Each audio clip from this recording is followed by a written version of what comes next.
अहंकार का पतन। बहुत समय पहले की बात है। मगध राज्य में एक घमंडी राजा था जिसका नाम धननंद था। वह अपनी शक्ति और धन के नशे में चूर था। उसके दरबार में एक बुद्धिमान और दूरदर्शी ब्राह्मण चाणक्य भी थे, जिन्हें राजनीति और अर्थशास्त्र का गहरा ज्ञान था।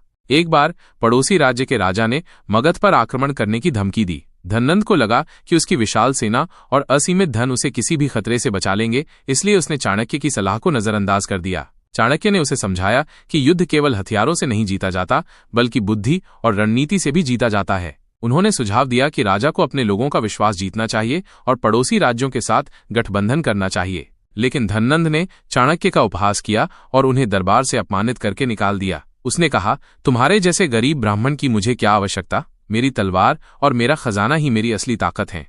इस अपमान से आहत होकर चाणक्य ने प्रतिज्ञा ली कि वो धननंद के अहंकार को तोड़ेंगे और एक ऐसे राजा को सिंहासन पर बिठाएंगे जो अपनी प्रजा की भलाई के लिए काम करेगा। चाणक्य ने चंद्रगुप्त नामक एक साधारण युवक को ढूंढा, जिसमें उन्हें नेतृत्व के गुण और सीखने की तीव्र इच्छा दिखी। चाणक्य ने चंद्रगुप्त को न केवल युद्ध कला में प्रशिक्षित किया, बल्कि उसे राजनीति, कूटनीति और न्याय के सिद्धांतों का भी ज्ञान दिया। उन्होंने उसे सिखाया कि एक सच्चा राजा वही होता है जो अपनी प्रजा की सेवा करता है, न कि उन पर शासन करता है। समय के साथ चंद्रगुप्त एक शक्तिशाली और कुशल नेता बन गया। चाणक्य की रणनीति और चंद्रगुप्त के पराक्रम से उन्होंने धीरे धीरे मगध के खिलाफ समर्थन जुटाया। अंततः उन्होंने धननंद की अहंकार भरी सेना को हरा दिया और चंद्रगुप्त को मगध का सम्राट बनाया। इस प्रकार चाणक्य ने अपने ज्ञान, धैर्य और दृढ़ संकल्प से ये साबित कर दिया कि असली शक्ति धन या अहंकार में नहीं, बल्कि बुद्धि, नैतिकता और दूरदर्शिता में निहित है।